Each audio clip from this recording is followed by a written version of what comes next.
कैसे हैं आप सभी? मैं आशा करती हूँ सभी लोग स्वस्थ और प्रसन्न होंगे। आज हम हमारा पाठ मेरा वतन को पढ़ेंगे और समझेंगे। तो आइए शुरू करते हैं इस पाठ को। यह है पाठ 23, मेरा वतन। बंगाल के महाकवि रविंद्रनाथ टैगोर ने भारत के राष्ट्रीय गान की रचना की। इस गीत में भारत के विशाल रूप का बड़ा सुंदर यानी बहुत अच्छा वर्णन किया गया है। सभी राष्ट्रीय पर्वों पर इस गीत के बोल सुनाई पड़ते हैं, यानी कोई भी राष्ट्रीय पर्व होता है तो ये गीत गाया जाता है। जनगण मन अधिनायक जय है भारत भाग्य विधाता। एक अन्य साहित्यकार बंकिम चंद्र चटर्जी ने भारत माता की वंदना में बहुत लोकप्रिय गीत लिखा है। उन्होंने वंदे मातरम जो है वो लिखा। वंदे मातरम सुजलाम सुफलाम मलयज शीतलाम शस्य श्यामला मातरम वंदे मातरम।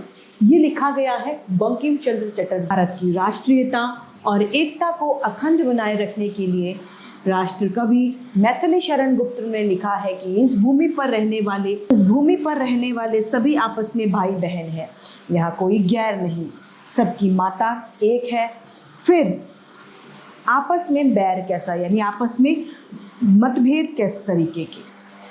कोई नहीं है गैर बाबा, कोई नहीं है गैर। हिंदू मुस्लिम सिख ईसाई आपस में हैं भाई भाई। भारत माता सबकी माता, मत रख मन में बैर। ये लिखा है मैथिली शरण गुप्त ने। भारत को विदेशी दास्ता यानी विदेशी गुलामी से मुक्त करने के लिए प्रसिद्ध कवि सोहनलाल द्विवेदी ने देशवासियों की रग रग में एक ज्वाला यानी एक अग्नि फूंक दी। बढ़े चलो गगन उगलता है, छिड़ा मरण का राग हो, लहू को अपने फाग हो, अड़ो वहीं गड़ो वहीं, बढ़े चलो। संसार के कोने कोने में उर्दू भाषा के महान कवि मोहम्मद इकबाल के ये शब्द आज भी गूंज रहे हैं। सारे जहां से अच्छा हिंदोस्ता हमारा, हम बुलबुले हैं इसके, ये गुलसिता हमारा। ये लिखा गया है मोहम्मद इकबाल द्वारा। ऐसे महान स्वरूप वाले वतन पर मिटने के लिए कौन तैयार नहीं होगा। हमें अपने वतन के लिए सब कुछ न्यौछावर कर देना चाहिए, हर समय तैयार रहना चाहिए। आधुनिक काल में महाकवि जयशंकर प्रसाद ने इस भावना को इस प्रकार व्यक्त किया है। जिए तो सदा इसी के लिए, यही अभिमान रहे यह वर्ष, न्यौछावर कर दे हम सर्वस्व हमारा प्यारा भारतवर्ष। मेरे वतन को आज आवश्यकता है कौमी एकता, यानी कौम यानी जो जातिवाद है उसकी एकता, भाईचारे की, मानव धर्म की, सत्य की, अहिंसा की, त्याग और तपस्या की।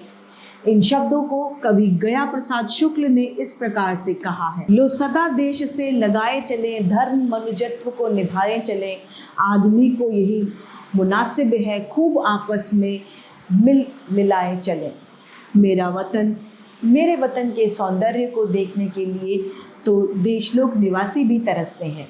हिंदी के प्रसिद्ध कवि रामनरेश त्रिपाठी ने यहाँ उस सौंदर्य को प्रस्तुत किया है। यानी रामनरेश त्रिपाठी ने लिखा है, जिसके चरण निरंतर रत्नेश धो रहा है, रत्नेश यानी सागर धो रहा है जिसके पैरों को, जिसका मुकुट हिमालय, वह देश कौन सा है। हिमालय जिसका मुकुट है वो देश आखिर कौन सा है।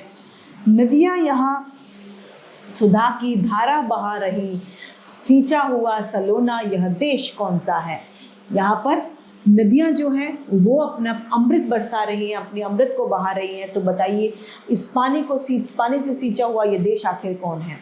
राष्ट्रीय भावनाओं को जागृत करने वाले यदि कविताएं न लिखी जाएं तो मेरे वतन के लोग हंसते हंसते कैसे अपने प्राणों का बलिदान करेंगे।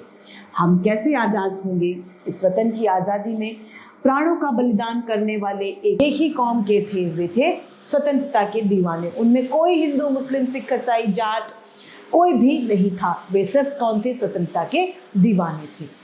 इस देश की प्रशंसा में जितना भी लिखा जाए उतना ही यह मेरा देश, यह मेरा वतन एक चमन के समान है, यानी एक फूल के समान है। जिस तरह चमन में विभिन्न प्रकार के फूल पौधे, यानी जिस तरह बगीचे में बहुत सारे फूल पौधे वनस्पतियाँ फूलते हैं और वो अपनी अपनी सुगंध से सारे चमन बगीचे को सुगंधित कर देते हैं, उसी तरह मेरे वतन की भी यही विशेषता है कि यहाँ विभिन्नता में एकता दिखाई पड़ती है। इस एकता को बनाए रखना हमारा परम धर्म है। तो उसी के साथ ये पाठ समाप्त होता है। मैं उम्मीद करती हूँ सभी को ये समझ में आया होगा। आज के लिए इतना ही, फिर मिलते हैं। धन्यवाद।